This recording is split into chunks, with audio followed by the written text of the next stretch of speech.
بیان کیا جاتا ہے کہ کسی شخص نے ایک غلام خریدا تھا تو اس غلام نے اپنے آقا سے 3 شرطیں رکھی۔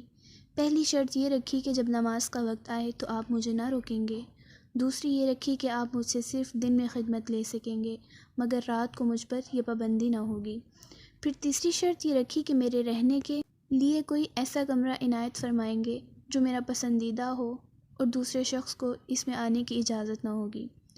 چنانچہ آقا نے غلام کی تینوں شرطیں منظور کر لیں اور غلام کو حکم دیا کہ جاؤ جا کر محل میں اپنی پسند کا کمرہ دیکھ لو، جس میں ہر کمرہ ایک سے ایک بہتر ساز و سامان کے ساتھ آراستہ تھا۔ پس غلام نے تمام کمروں کو دیکھ بھال کر اپنے لیے ایک ویران کمرے کا انتخاب کیا۔ اس پر آقا نے دریافت کیا کہ آخر تم نے یہ ویران کمرہ کیوں پسند کیا؟ کمرے تو اور بھی بہت سارے ہیں۔ اپنے آقا کی یہ بات سن کر غلام نے جواب دیا کہ میرے آقا، شاید آپ کو معلوم نہیں کہ ویران جگہ اللہ تعالیٰ کے ذکر سے آباد ہو جاتی ہے۔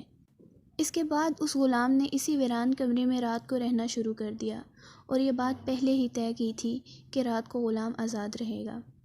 جب غلام کو اپنے پسندیدہ آزاد کمرے میں رہتے ہوئے کچھ عرصہ گزر گیا تو اس کے آقا نے ایک دن رات کو بزم احباب منعقد کی اور نصف شب کے بعد جب دوست احباب رخصت ہو گئے تو مالک مکان چہل قدمی کرتا ہوا غلام کے کمرے کی جانب جا نکلا۔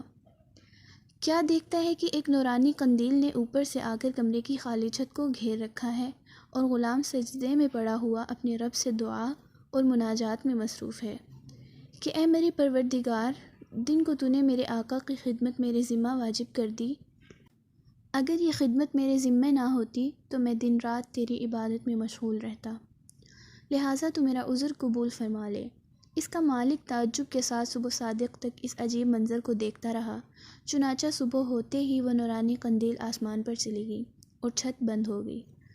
مالک نے اپنی بیوی سے اس کا تذکرہ کیا اور دوسرے روز وہ مالک اور اس کی بیوی دونوں اس منظر کو دیکھنے گئے تو اس شب میں بھی بالکل وہی منظر دیکھا جو پہلی شب میں مالک دیکھ چکا تھا۔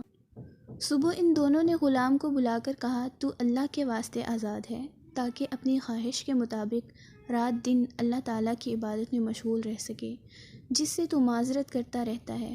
اسی کے ساتھ اس کے مالک اور اس کی بیوی نے غلام سے اس کی کرامتوں کا ذکر کیا جو رات کو وہ دونوں دیکھ چکے تھے۔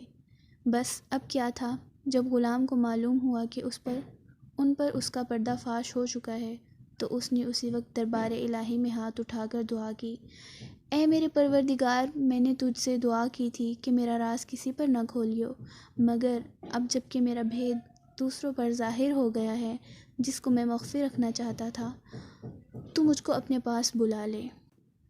چنانچہ اسی وقت اس کی روح پرواز کر گئی اور وہ اپنے خالق حقیقی سے جا ملا۔ اللہ تعالیٰ سے دعا ہے کہ اللہ پاک اس کی مغفرت فرمائے اور اس کی درجات کو بلند فرمائے، آمین۔ اس واقعہ سے ہمیں یہ سبق ملتا ہے کہ حضور صلی اللہ علیہ وسلم نے سچ فرمایا ہے کہ جو اللہ کا ہو جاتا ہے اللہ اس کا ہو جاتا ہے۔ دیکھیے اس عالم فنا فی اللہ کی دعا کس طرح ہاتھوں ہاتھ درجہ قبولیت کو پہنچ گئی۔ اللہ تعالی ہمیں بھی اس واقعہ سے سبق حاصل کرنے کی توفیق عطا فرمائے، آمین۔